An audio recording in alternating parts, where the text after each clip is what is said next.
président de la Chambre d'agriculture de la Creuse, Pascal Le Rousseau. Bonjour.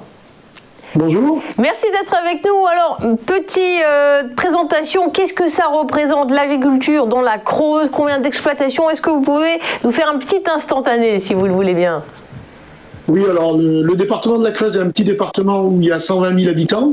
Il y a 4 000 exploitations agricoles qui se répartissent à peu près, surtout sur du bovin viande. Il y a 2200 exploitations qui produisent du bovin viande.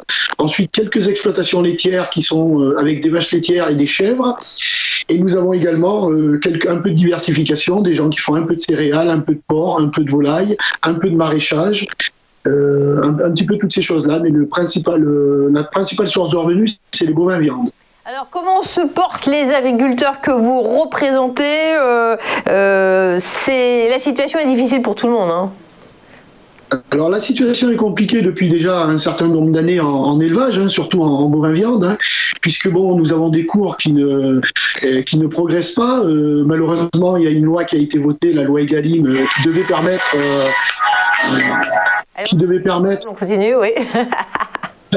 Qui devait permettre de rééquilibrer le prix payé aux producteurs. Malheureusement, ce n'est pas le cas aujourd'hui. Donc, un revenu en Creuse qui est entre 10 000 et 12 000 euros annuels, quoi. Alors, il y a des critiques qui se font jour ces derniers temps sur la manière dont les agriculteurs traitent leurs troupeaux et les bêtes. Quelle est votre réaction à vous? C'est justifié ces critiques? Alors oui, on entend ici ou là des associations qui attaquent le monde agricole et plus particulièrement le monde de l'élevage. Donc ce qui est assez regrettable. En plus, ça nous choque profondément parce que les choses qui sont dites ne sont pas vraies. Et souvent, c'est de la méconnaissance du monde de l'élevage parce que les gens, pour faire éleveur, déjà, il faut être passionné, il faut aimer son métier parce que bon, c'est un métier qui est relativement dur. Il faut se lever tôt le matin, il n'y a pas de week-end, il faut être en permanence avec nos animaux.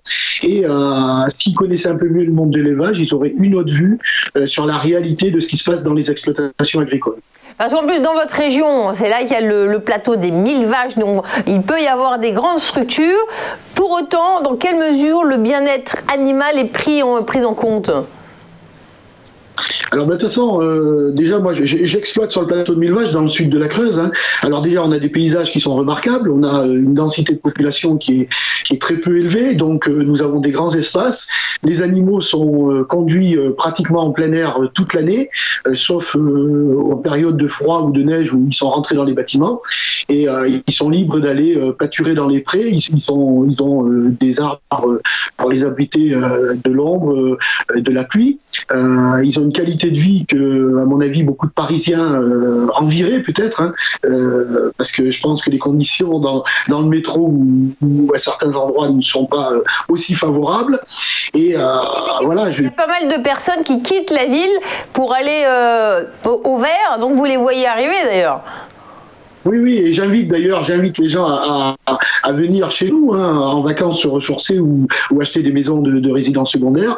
Ils seront au plus près des élevages, ils verront la qualité des élevages, ils verront la qualité de notre vie dans ces grands espaces et ils auront peut-être une vision différente de l'élevage. Alors cette année, pas de salon de l'agriculture, c'est annulé pour raison de pandémie. C'est un regret de votre côté ? Alors c'est un fort regret puisque tous les ans c'est l'occasion de faire parler du monde agricole, de faire parler de l'élevage et de rencontrer le consommateur, le citoyen, d'échanger sur nos pratiques et permettre aux jeunes générations de connaître un peu mieux l'agriculture. Eh bien, merci Pascal Le Rousseau d'avoir été avec nous. Vous êtes le président de la Chambre d'agriculture de la Creuse et on le voit, il y a des enjeux avec des éleveurs qui ont des rémunérations un peu faibles et que vous aidez. Merci d'avoir été avec nous. Pas de salon d'agriculture, mais il y avait le live de la lettre de l'acheteur pour s'exprimer. Merci d'avoir été avec nous. Dans un instant, on passe à la rubrique Commodity, la commo du jour.